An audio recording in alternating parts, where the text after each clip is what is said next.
ಗುತ್ತಿಗೆದಾರನ ಬರ್ಬರ ಹತ್ಯೆಯ ಪ್ರಕರಣಕ್ಕೆ ಸಂಬಂಧಪಟ್ಟಂತೆ ಈಗ ಆರೋಪಿಗಳ ಕಾಲಿಗೆ ಗುಂಡೇಟನ್ನು ಹಾಕಲಾಗಿದೆ. ಆರಂಭದಲ್ಲಿ ಬೇರೆ ರೀತಿಯ ಕೊಲೆ ಇರಬಹುದು ಅಂತ ಹೇಳಲಾಗ್ತಾ ಇತ್ತು. ತದನಂತರ ಒಂದು ಆಡಿಯೋ ವೈರಲ್ ಆದ ನಂತರ ಗೊತ್ತಾಗುತ್ತೆ ಈ ಕೊಲೆ ಹೇಗಾಯಿತು ಅಂತೇಳಿ. ಹಾವೇರಿಯಲ್ಲಿ ಗುತ್ತಿಗೆದಾರನ ಬರ್ಬರ ಹತ್ಯೆ ಪ್ರಕರಣ ಇದು. ಕೊಲೆ ಆರೋಪಿಗಳ ಕಾಲಿಗೆ ಪೊಲೀಸರಿಂದ ಫೈರಿಂಗ್ ಮಾಡಲಾಗಿದೆ. ಹಾನಗಲ್ ತಾಲೂಕಿನ ಕೊಂಡೋಜಿ ಕ್ರಾಸ್ ಬಳಿ ಮಾಡಿರುವಂಥ ಫೈರಿಂಗ್.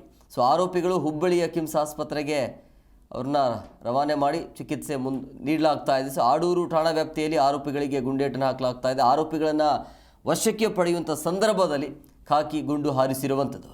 CPI ಸತ್ಯಪ್ಪ ಮಾಳಗೊಂಡ ಮತ್ತು PSI ಸಂಪತ್ ಅವರಿಂದ ಗುಂಡು ಹಾರಿಸಲಾಗಿದೆ. ಅರೆಸ್ಟ್ ಮಾಡುವಂಥ ಸಂದರ್ಭದಲ್ಲಿ ಎಸ್ಕೇಪ್ ಆಗೋದಕ್ಕೆ ಪ್ರಯತ್ನ ಮಾಡಿರ್ತಾರೆ, ಸರಿಯಾಗಿ ಹಾಕಿರ್ತಾರೆ.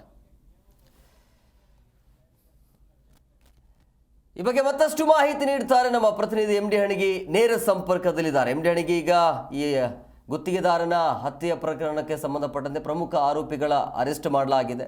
ಎಲ್ಲಿಯ ತನಕ ಬಂದಿದೆ ಈ ಒಂದು ಪ್ರಕರಣ?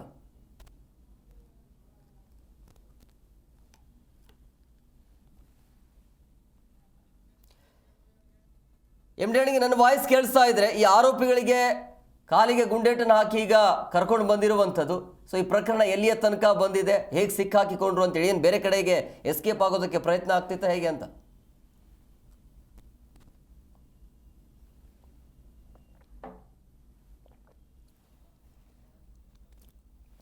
ಸಂಪರ್ಕ ಸಾಧ್ಯ ಆಗ್ತಾ ಇಲ್ಲ ನೋಡಿ. ನಿನ್ನೆ ಈ ಗುತ್ತಿಗೆದಾರನ ಬರ್ಬರ ಹತ್ಯೆಯ ಪ್ರಕರಣಕ್ಕೆ ಸಂಬಂಧಪಟ್ಟಂತೆ ಆರಂಭದಲ್ಲಿ ಆಸ್ತಿಯ ವಿಚಾರವಾಗಿ ಕೊಲೆ ಆಗಿರಬಹುದು ಅಂತ ಹೇಳಲಾಗ್ತಾ ಇತ್ತು. ತದನಂತರ ಇದ್ದಕ್ಕಿದ್ದಾಗೆ ಒಂದು ಆಡಿಯೋ ವೈರಲ್ ಆಗುತ್ತೆ. ಆ ಕೊಲೆ ಆರೋಪಿನೇ ನೇರವಾಗಿ ಹೇಳ್ತಾನೆ, ನಾನೇ ಕೊಲೆ ಮಾಡಿದ್ದು ಅಂತೇಳಿ. ಕೊಲೆ ಆರೋಪಿಗಳ ಕಾಲಿಗೆ ಈಗ ಪೊಲೀಸ್ ಕಡೆಯಿಂದ ಫೈರಿಂಗ್ ಮಾಡಲಾಗಿದೆ. ಸರೆಂಡರ್ ಆಗ್ತೀನಿ ಅಂತ ಆಡಿಯೋದಲ್ಲಿ ಕೂಡ ಆತ ಹೇಳಿದ. ಬಟ್ ಭಯದಿಂದ ಮಾಡಿರ್ಬೋದು, ಅಂದರೆ ಬಚಾವಾಗೋದಕ್ಕೆ ಪ್ರಯತ್ನ ಮಾಡಿರ್ತಾನೆ. ಇಬ್ಬರ ಆರೋಪಿಗಳಿಗೆ ಕಾಲಿಗೆ ಗುಂಡೇಟನ್ನು ಹಾಕಿ ಈಗ ಹಾಸ್ಪಿಟಲ್ ಚಿಕಿತ್ಸೆ ಮುಂದುವರಿತಾ ಇದೆ, ವಿಚಾರಣೆ ಆಗುತ್ತೆ.